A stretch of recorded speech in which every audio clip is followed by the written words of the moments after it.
wabarakatuh, Porkoas TV, Forum Komunikasi Wartawan Sumedang. Alhamdulillah kembali berada di kantor Badan Pendapatan Daerah Kabupaten Sumedang, dan narsum istimewa Iwan kali ini, beliau adalah Kepala Badan Pendapatan Daerah Kabupaten Sumedang, ada Bapak Rohana Esos, MSI. Kita akan mengupas bagaimana kesiapan untuk era 2022 ini tentang pajak bumi dan bangunan. Kita sapa dulu. Assalamualaikum Pak Rohana, Damang. Waalaikumsalam, hatur nuhun Pak Iwan. Alhamdulillah saya. Sehat Pak. Kita Sehat. protokol, kita buka aja Pak. Siap Pak Kepala nih, Pak Kadis, bagaimana nih kesiapan untuk program pendapatan atau pajak bumi dan bangunan 2022 di Bapenda Kabupaten Sumedang sendiri, Pak? Baik, terima kasih Pak Iwan dan rekan-rekan sekalian.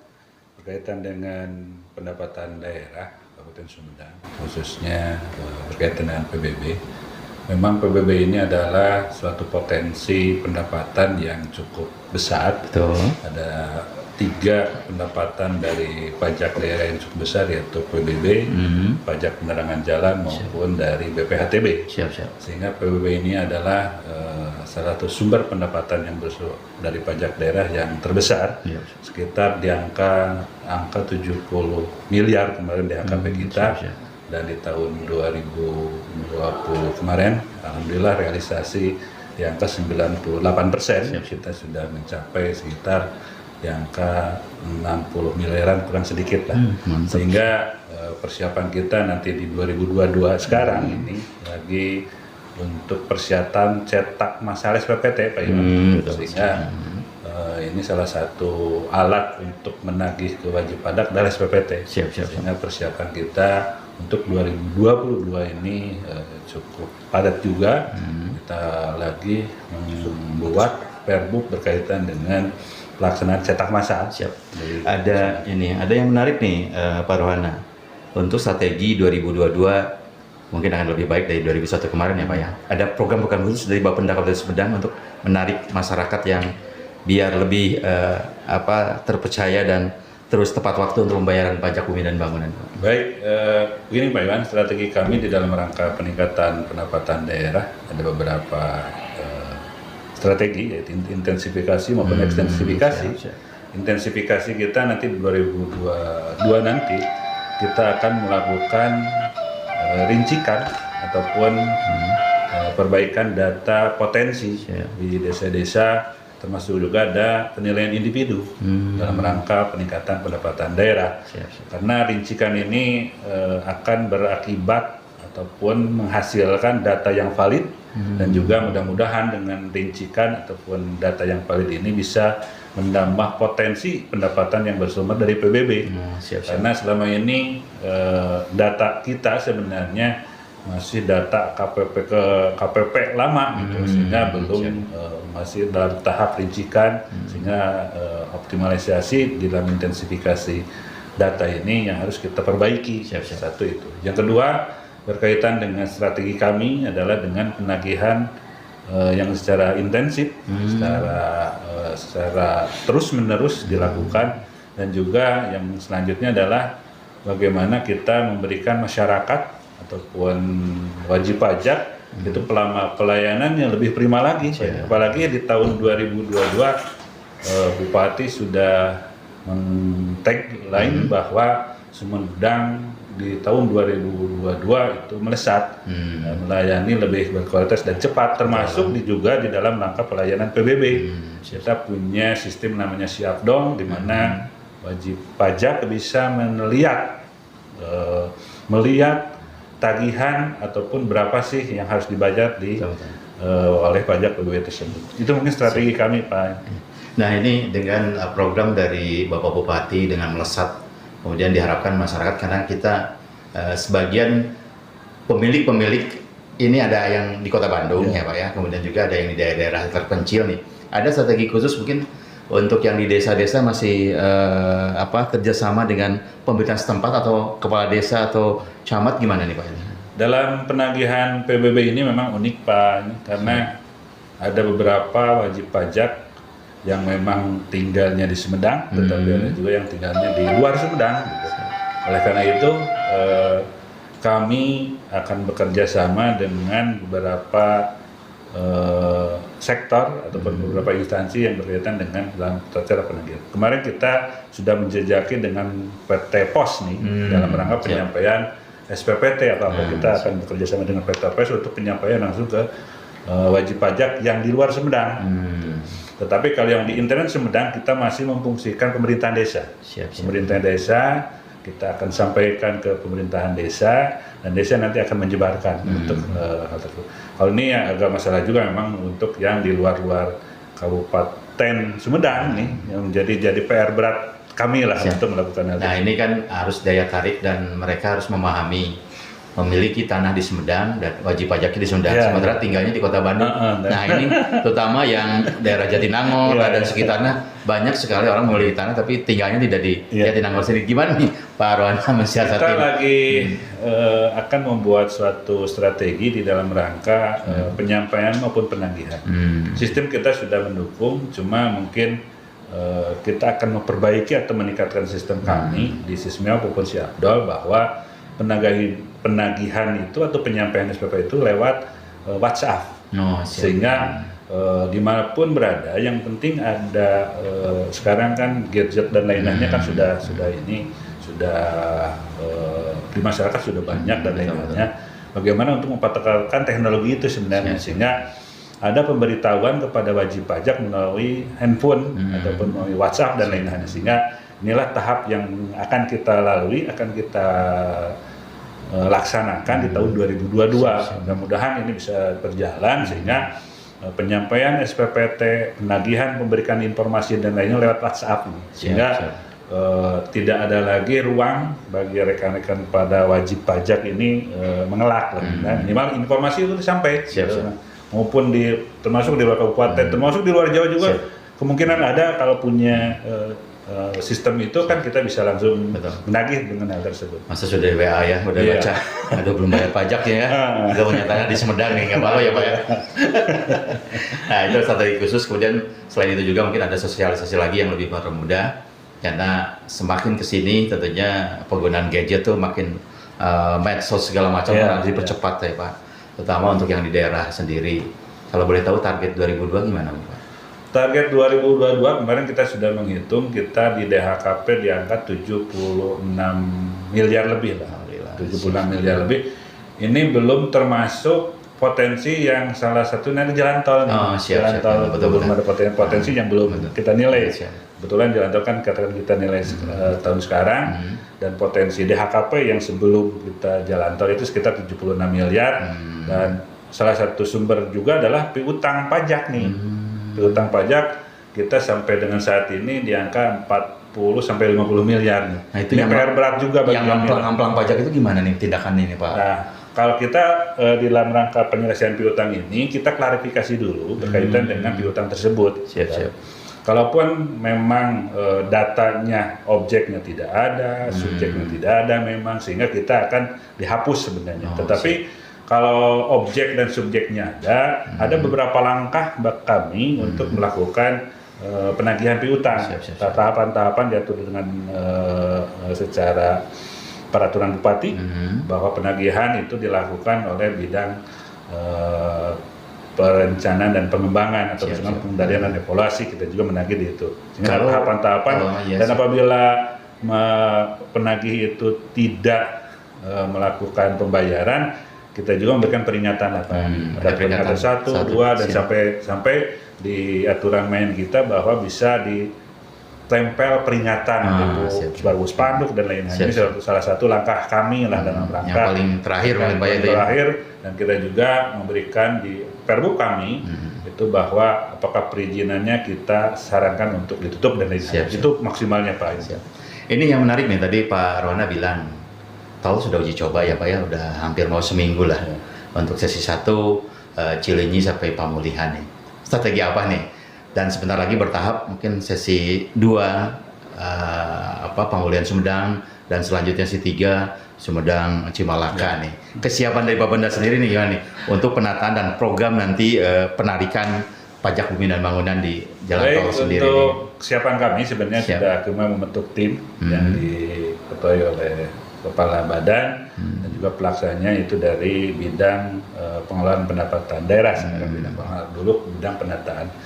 Sebenarnya kami sudah mulai pool data, meminta data dan lainnya, dan kemarin di tahun awal Januari kita sudah menyampaikan surat pemberitahuan untuk permintaan data untuk pengisian SPOK dan LSPOK. Itu adalah satu tools ataupun alat untuk meminta data dari jalan tol. Strategi kami memang kita bekerja sama dengan pihak pengelola jalan tol juga. Kita undang ke Bapenda berkaitan dengan tata cara bagaimana sih untuk menjadi wajib pajak. Itu. Yang kedua, kita juga mengundang rekan-rekan dari Dinas Instansi Teknis, Pak Iwan. Karena penilaian jalan tol ini agak lumayan berat, dan lumayan memerlukan energi yang cukup berat dan memerlukan ahli-ahli berkaitan dengan bangunan nih. Kalau tanahnya insya Allah Bapenda siap, tim Bapenda, cuma kalau untuk bangunan ini agak ini, karena bangunan untuk jalan tol itu kan berupa jalan dan juga ada kebetulan di Sumedang ini ada terowongan nih. Nah ini penilaian juga harus sesuai juga, sehingga potensi yang ada di jalan tol berkaitan dengan PBB ini bisa kita nilai dan kita bisa tetapkan sesuai dengan aturan dan tata cara yang benar. Ini Pak Rona ada yang menarik kemarin pas Pak Gubernur kemudian pengelola CKJT juga, bahwa nanti per 2 minggu setelah uji coba per kilometer tuh 1.000 ya. Jadi kalau dari Jatinangor ke dari Cileunyi ke Jatinangor tinggal dikalikan aja, kita pakai berapa kilometer, jadi kali 1.000. Nah, pendapat Pak Rona dengan harga 1.000 tuh gimana, kemahalan atau memang udah ideal atau enggak nih dari untuk pendapatan pajak sendiri atau gimana nih? Bagi kami sebenarnya kalau berkaitan dengan harga dasar jalan tol itu agak susah juga gitu ya. Memang itu bukan kewenangan kita, tetapi salah satu pendapatan dari jalan tol juga kan dari tarif itu sebenarnya untuk membayar pajak, dalam artian penghasilan dari yang memakai jalan tol itu kan jasanya itu adalah membayar tarif yang terkait dengan tarif itu ya. Saya kurang begitu ini, tapi inilah ada aturan pemerintah kan sudah jelas berapa per kilometer dan berapa yang harus dibayar nanti oleh masyarakat yang memakai, yang memanfaatkan jalan tol tersebut. Gitu. Tapi ya ini kan salah satu pendapatan yang bersumber dari pengguna jalan itu ya. Pengguna jalan juga. Kemudian nanti aplikasi setelah Cisundawu berjalan dan nanti ada penataan selain untuk rest area segala macam Pak Rona. Kemudian juga penempatan pedagang nih. Barusan aja baru uji coba sudah muncul kan di Pamulian itu kios-kios yang akan dibuka nih Pak dari bambu-bambu. Kalau di kita tuh kan kalau tidak semestinya dirapikan ya bisa menjamur nih. Pengamatan Pak Rona gimana nih? Lalu kesiapan pemerintah daerah yang harus lebih tegas kembali berkaitan dengan penataan di yang pintu keluar jalan. Ini yang harus tegas dalam rangka mau lebih menertibkan kembali sebenarnya. Karena kalau tidak sekarang tegas gitu, kalau satu muncul, dua muncul ini akan susah, makin banyak susah. Kalau sudah banyak akan susah. Sehingga pemerintah daerah harus cepat tanggap dalam rangka penanganan itu. Ini merupakan dinas teknis yang lain, tapi ini adalah nanti juga jangan sampai menjadi permasalahan baru bagi pemerintah. Ada yang menarik, tadi ada pajak pengemplang nih, evaluasi di 2021 itu berapa sih yang tidak loyal membayar pajak nih? Dia punya tanah di Kabupaten Sumedang tapi masih aja nggak mau bayar pajak, gimana nih? Kemarin dari data kami tahun 2021 dari DHKP sekitar 70 miliar. Ini dari buku 45, yaitu buku 45 itu adalah wajib pajak yang di atas 2 juta. Itu dari target 24 miliar yang tidak tercapai itu 1 miliar. Jumlah targetnya sekitar kalau di DHKP kita kan yang buku 45 itu kan hampir 1.500-an lebih SPPT. Ya kalau yang untuk yang tidak itu sekitar 500 SPPT-an lah, atau dihitung ke wajib siap. pajak, meskipun SPPT itu tidak identik dengan wajib pajak orang. Tapi untuk yang desa nih, yang fokus 1, 2, 3 agak lumayan nih, dari kita 45 miliar lebih, itu tingkat sekitar 13 miliar. Sehingga potensi yang di desa inilah yang fokus 1, 2, 3 ini menjadi bahan pemikiran kami, bahan strategi kami, bagaimana untuk meningkatkan ataupun masyarakat yang belum membayar pajak untuk segera untuk membayar pajak. Nah, ini adalah formula paling kalau keunikan di Sumedang nih ya. Tadi cukup tinggi ya untuk di pedesaan nih ya. Apa karena pengaruh dengan COVID kemarin, Pak? Ini bisa sebenarnya memang sih berpengaruh juga COVID, Pak. Karena yang buku 1, 2, 3 itu kebanyakan tagihan di bawah 2 juta dan juga kecil-kecil lah, karena kita punya pajak minimal, kebetulan pajak minimalnya sekitar 15.000 dan kalau SPPT-nya dia hanya 3.000, sehingga dia harus bayar 15.000 itu pajak minimal. Karena kalau lihat dari ini, memang kemampuan masyarakat di COVID di 2 tahun ini, apalagi tahun 2020 itu lebih ini lagi sebenarnya. Tapi sebenarnya di 2021 agak lebih ada peningkatan sebenarnya, ada perubahan ya. Ada perubahan, cuma masih juga COVID ini berpengaruh terhadap pendapatan khususnya dari pajak bumi dan bangunan, Pak Iwan. Karena kalau lihat dari data kami, memang di buku 1, 2, 3 ini memang pajak-pajak yang kecil, pajak-pajak kecil yang memang dipunyai oleh masyarakat luas. Kalau yang untuk buku 45 itu kebanyakan daripada industri. Kalau buku 1, 2, 3 itu kebanyakan masyarakat, di pedesaan. Jadi plus minusnya 1, 2, 3 pasti banyak ya Pak ya di pedesaan. Mungkin ini ada kerja tugas yang perlu siasatin lagi buat masyarakat yang memiliki tanah ataupun rumah segala macam, harus terus diupayakan ya sosialisasi ini. Oke Pak Rohana, nih ada yang menarik, 2002 ada tantangan bagus ya. Kemudian dengan sesuai program dari Pak Bupati sendiri melesat nih ya. Dan itu pasti ada target-target lebih ditingkatkan lagi nih untuk mencapai target yang disampaikan oleh Pak Bupati. Bagaimana nih Pak Rohana?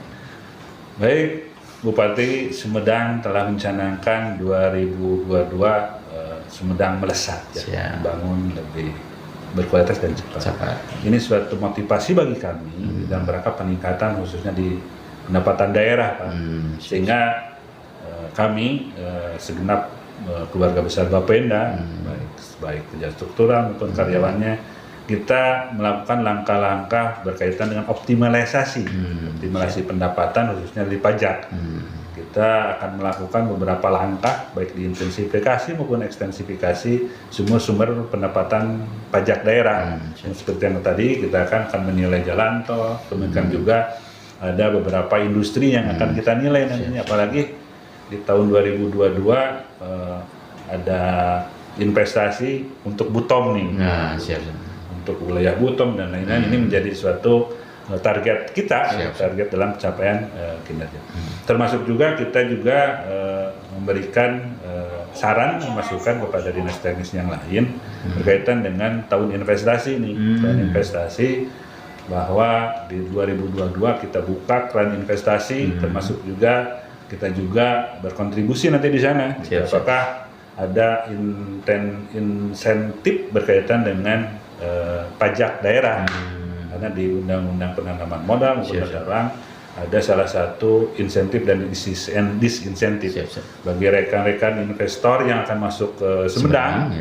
Itu kami persilahkan, kami undang, dan kita akan membuat kebijakan bahwa kita kasih insentif nih, apakah pajaknya dikurangi ataupun bisa dibebaskan gitu. Pokoknya dipermudah buat investor, dipermudah lah untuk investasi, karena sumber pendapatan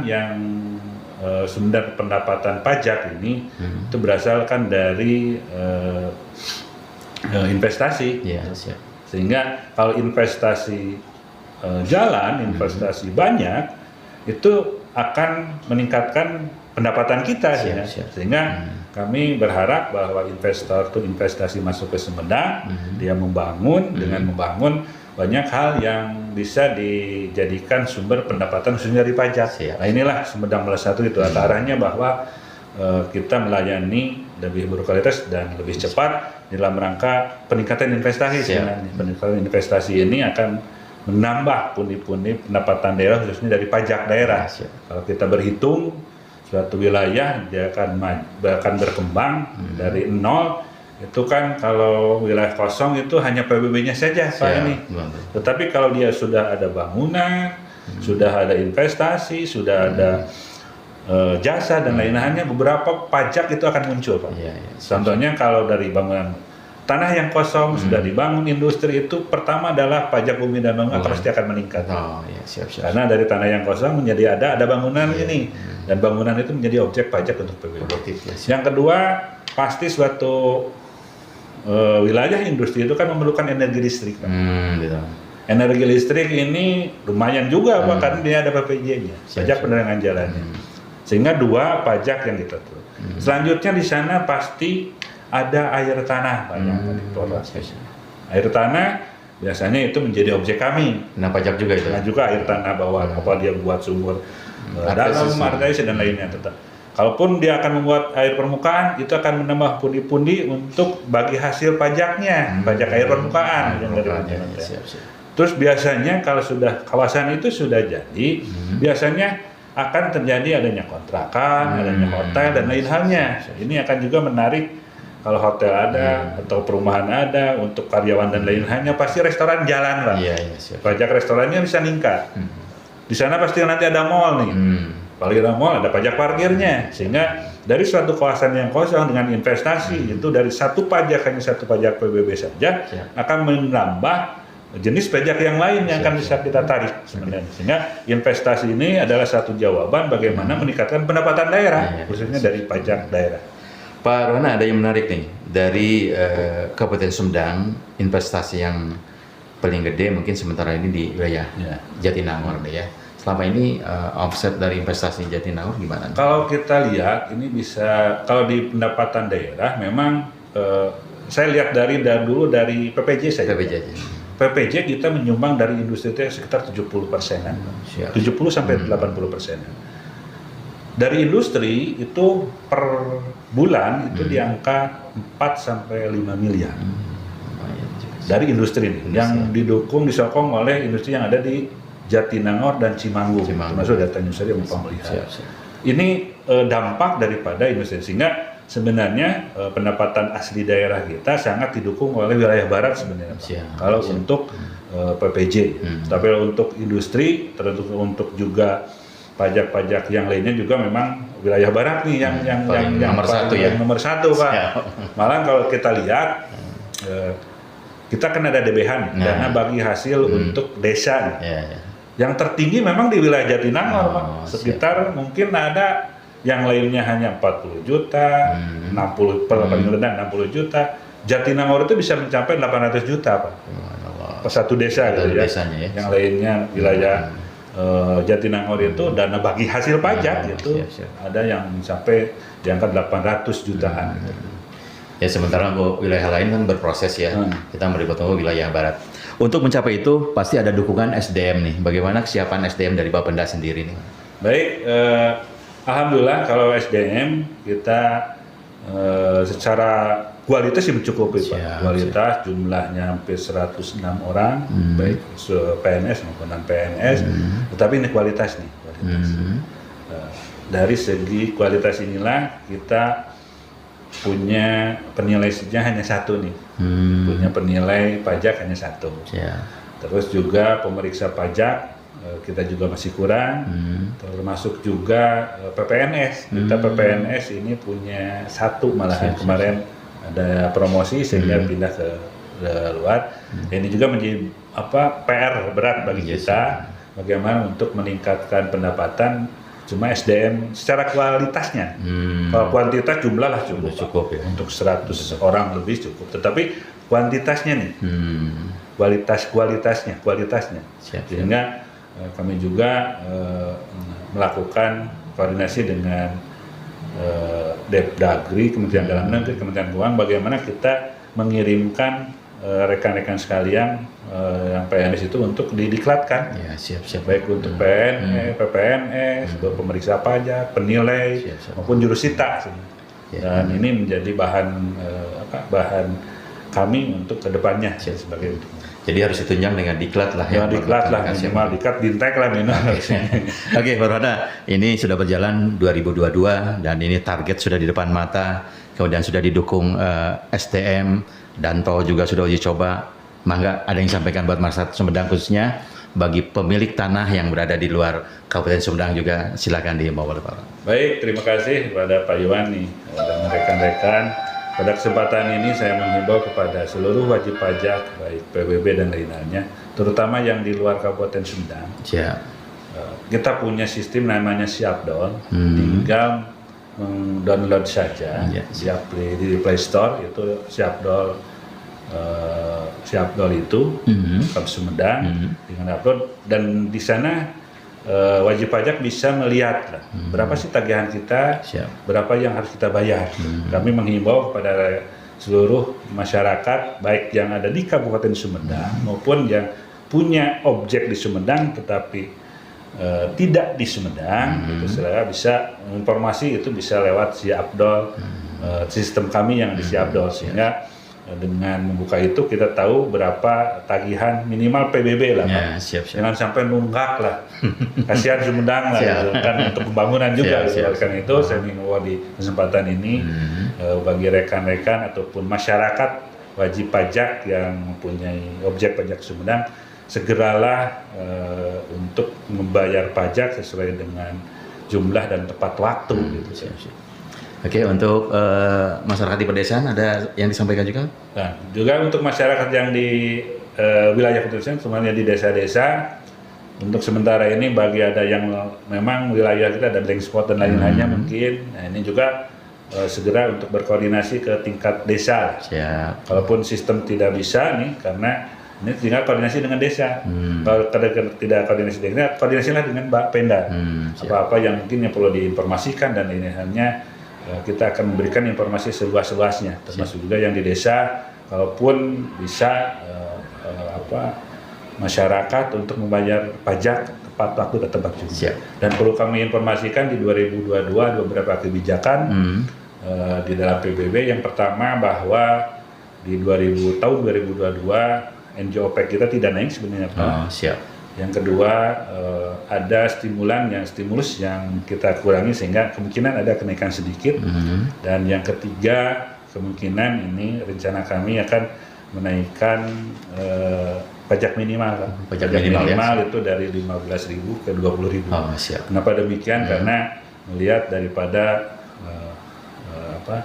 kebutuhan di dalam rangka operasional juga PBB. Karena ada saja kan PBB itu di bawah 5.000 nih. Tapi kalau lihat dari cetaknya dan lain-lain ini melebihi itu. Sehingga kebijakan itu yang kami ambil untuk di tahun 2022. Siap. Terima kasih Pak Rohana. Sama-sama Pak dengan programnya. Ya. Mudah-mudahan bagi pengemplang yang berada di luar Sumedang, tadi Kepala Bapenda Kabupaten Sumedang menghimbau silahkan buka aplikasi Siapdol ya, di situ sudah tertera. Jadi berapa Anda bayar pajak, dan jangan lupa ya, memiliki tanah di Sumedang harus bayar pajak. Terima kasih Pak.